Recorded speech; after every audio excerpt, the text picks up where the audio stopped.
Je suis enceinte ou j'ai un projet bébé, quand faire un bilan de compétences? Bonjour à toi, bienvenue dans cette vidéo, je suis Charlotte, la fondatrice de Charlotte K. J'aide et j'accompagne au quotidien des infirmières et des infirmiers à évoluer dans leur métier. Aujourd'hui, j'ai envie de répondre à cette question qu'on a régulièrement avec l'équipe Charlotte K. C'est des personnes qui viennent nous voir en disant « je suis enceinte » ou « j'ai un projet bébé ».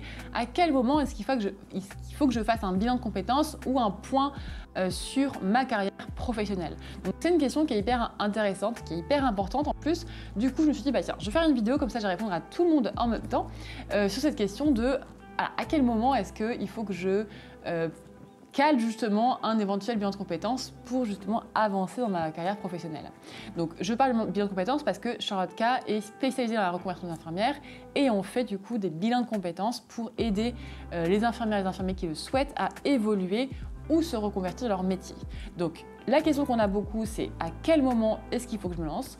Il n'y a pas de règle, on va dire, toute tracée, parce que ça dépend vraiment des situations, mais je vais essayer de t'aiguiller un petit peu dans ce questionnement. Première chose, je trouve qui est importante quand tu te lances dans un bilan de compétences, c'est d'avoir du temps. Évidemment, si tu n'as pas le temps, si tu n'auras pas de temps à consacrer au bilan, ça va être super compliqué. Donc moi, c'est vraiment la première chose que je demande en fait quand on fait le bilan de compétences, c'est d'avoir du temps à consacrer justement pour le bilan de compétences. Si tu considères que tu vas avoir moins d'1 heure par semaine par exemple à consacrer à un bilan de compétences, pour moi c'est pas assez parce que tu auras non seulement le travail à faire avec ta coach, le travail à faire en temps personnel et parfois pas mal de travail à faire notamment pour les enquêtes métiers, etc. Donc première chose, si par exemple tu as un projet bébé ou si tu es enceinte là actuellement, est-ce que tu penses avoir le temps de le faire? Pour donner un exemple, bilan Charlotte K, c'est 2 mois, 2 mois et demi la durée. Donc en fait, voilà, est-ce que pendant 2 mois et demi, tu penses avoir le temps de t'investir dans le bilan de compétences? Deuxième chose qui est importante aussi, c'est avoir de l'énergie. Donc là aussi, c'est pour ça que je te pose la question, c'est une question qui est ouverte. Est-ce que tu penses avoir l'énergie nécessaire à fournir dans un bilan? Le bilan, c'est pas juste être assise, avaler plein d'infos et qu'au final, faire des petites questions-réponses et au final, on te dit « Ok, t'es fait pour faire ça, c'est parti, vas-y, c'est telle direction ».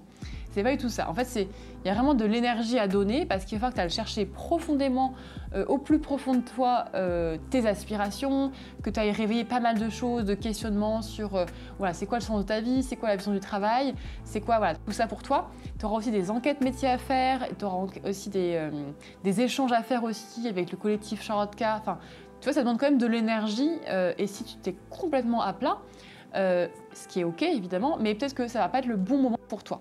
Je prends un exemple, si par exemple tu es enceinte et que tu sais que les 3 premiers mois c'est hyper compliqué pour toi ou que je sais pas, les derniers mois tu n'as pas beaucoup d'énergie, ça me paraît compliqué de te lancer dans un bilan parce que justement on va te demander quand même un petit peu d'énergie, d'efforts à fournir, de démarches à faire, etc. Donc voilà, c'est pas facile aussi pour toi, je pense, à évaluer parce que si par exemple tu as un projet bébé mais tu sais pas trop comment tu vas réagir et comment se déroulera ta grossesse, évidemment tu peux pas le savoir à l'avance. Mais sache qu'en tout cas on va te demander du temps et de l'énergie quand même pour ton bilan de compétences. Le bilan de compétences, il se fait, les résultats que tu auras seront au regard de l'énergie que tu as mis dans ton bilan. Donc si tu as très peu d'énergie, très peu de temps à nous consacrer, eh ben, tu auras des résultats qui seront assez faibles parce que forcément, tu n'auras pas eu voilà, des recherches, du travail qui sera à la hauteur de ce qu'on te demande. Donc voilà, avoir de l'énergie, pour moi, c'est la base. Avoir un minimum d'énergie, évidemment. Forcément, si tu es un petit peu fatigué, si tu n'es pas au taquet tous les jours, évidemment, c'est OK. On accompagne quand même des personnes qui sont en burn-out, qui sont débordées par le boulot, etc. Mais voilà, c'est vraiment dans quelle énergie tu te mets et quel est tu vois un petit peu voilà, l'énergie que tu as envie de mettre en tout cas dans le bilan. Et ensuite, dernière chose que j'aimerais te partager, c'est que en effet, quoi qu'il arrive, tu as raison d'anticiper au maximum. Donc moi, je considère que pour un bilan, alors après, au-delà de 3 ans, ça me paraît compliqué, mais tu peux anticiper. Et pour moi, c'est important de le faire parce que plus tu anticipes en te disant, bah tiens, je vais faire un bilan de compétences maintenant, même si ça va encore bien dans mon boulot, plus tu anticipes et plus du coup, tu as le choix des possibles, des financements qui vont être plus faciles aussi à obtenir parce qu'on aura plein de possibilités de le faire. Donc plus tu anticipes et mieux c'est. Donc d'un côté il faut avoir de l'énergie, d'un côté il faut avoir du temps et d'un côté il faut aussi également anticiper parce que non seulement tu peux avoir un peu de délai pour commencer le bilan, tu peux avoir le délai du bilan aussi. Donc si tu attends trop longtemps, finalement, tu auras, je trouve, moins de choix des possibles. Donc si tu peux anticiper, si par exemple tu es enceinte et que ça se passe bien et que tu as du temps à consacrer, et évidemment, fonce et fais un point sur ta carrière professionnelle parce que c'est aussi le moment où tu auras le temps pour ça. Il faut aussi, petite dernière chose, que tu sois entre guillemets stable dans ta décision. C'est-à-dire que si il va y avoir des gros changements qui vont être faits, peut-être que le bilan va être compliqué. Par exemple, si tu as un projet bébé, mais qu'en fait ça peut durer, je sais pas, 1 an, 2 ans, 3 ans, peut-être que du coup tu auras des changements qui vont être faits.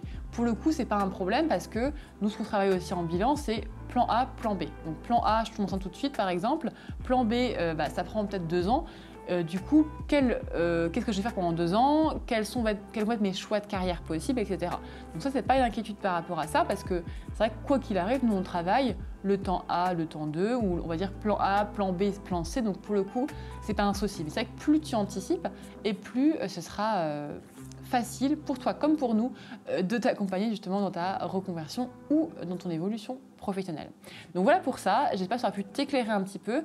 Quoi qu'il arrive, moi ce que je te recommande, c'est d'écouter ton intuition, parce que je pense qu'on a toujours au fond de soi un petit peu une petite voix qui nous dit des choses, qui nous répète des choses. Donc si tu sens que ça te travaille un petit peu ce bilan, et bien franchement, n'hésite pas, prends rendez-vous avec l'équipe Charlotte K et voilà, réfléchis aussi à toi. Est-ce que les 2 critères en tout cas que je t'ai demandé qui sont importants, c'est-à-dire le temps et l'énergie, est-ce que toi tu as envie de les mettre?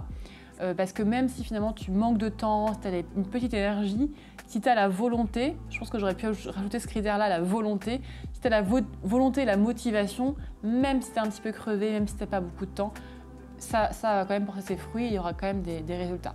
Donc voilà pour cette vidéo, j'espère que ça t'aura plu. Si tu as des conseils par rapport à ça, mets-moi en commentaire. Peut-être que tu as des cas un cas qui est très spécifique et tu as besoin d'une question-réponse plus spécifique. Donc mets-les-moi en commentaire. Et si la vidéo t'a plu, abonne-toi à ma chaîne.